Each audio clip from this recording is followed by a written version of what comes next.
2 തവണ ഒരേ cake order ചെയ്ത ഒരു കസ്റ്റമറിന്റെ കഥയാണിത്. ബോയ് ഫ്രണ്ടിന്റെ ബർത്ത്ഡേക്ക് സർപ്രൈസായി രാത്രി 12 മണിക്ക് കട്ട് ചെയ്യാൻ ഒരു കേക്ക് വേണം. ഇതായിരുന്നു എന്റെ കസ്റ്റമറിന്റെ ആവശ്യം. കേക്കിന്റെ ഡിസൈനും ഫ്ലേവറും സർപ്രൈസ് ചെയ്യാനുള്ള പ്ലാനും എല്ലാം ആള് മുൻകൂട്ടി സെറ്റ് ചെയ്തിട്ടുണ്ടായിരുന്നു. പക്ഷെ ട്വിസ്റ്റ് ഉണ്ടായത് അവിടെയല്ല. കേക്ക് കട്ട് ചെയ്യേണ്ട ആളിന് ലീവ് കിട്ടില്ലെന്നും ആള് നാട്ടിൽ വരാൻ കഴിയില്ലെന്നും അറിയുന്നത് ലാസ്റ്റ് മിനിറ്റാണ്.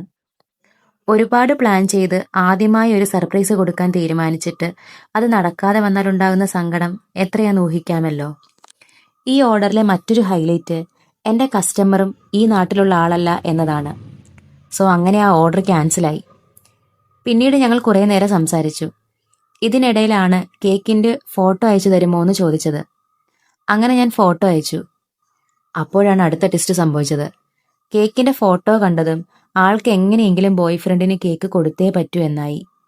ആ കേക്ക് ആർക്കും കൊടുക്കല്ലേ ചേച്ചി, ഞാൻ നാളെ എങ്ങനെയെങ്കിലും അത് വാങ്ങിക്കോളാം എന്ന് ഉറപ്പു പറഞ്ഞു. അടുത്ത ദിവസം ഉച്ച കഴിഞ്ഞപ്പോൾ ആളുടെ കോള് വന്നു. ചേച്ചി, ഒരു ഫ്രണ്ട് വരും, ആ ഫ്രണ്ട് കേക്ക് ഞങ്ങളുടെ ലൊക്കേഷനിൽ എത്തിക്കും, അവിടുന്ന് ഞങ്ങൾ കളക്ട് ചെയ്തോളാം എന്നും പറഞ്ഞു. അങ്ങനെ ഒരുപാട് സങ്കടങ്ങൾക്കൊടുവിൽ എൻ്റെ കസ്റ്റമറിന്റെ ആഗ്രഹം സാധിച്ചു.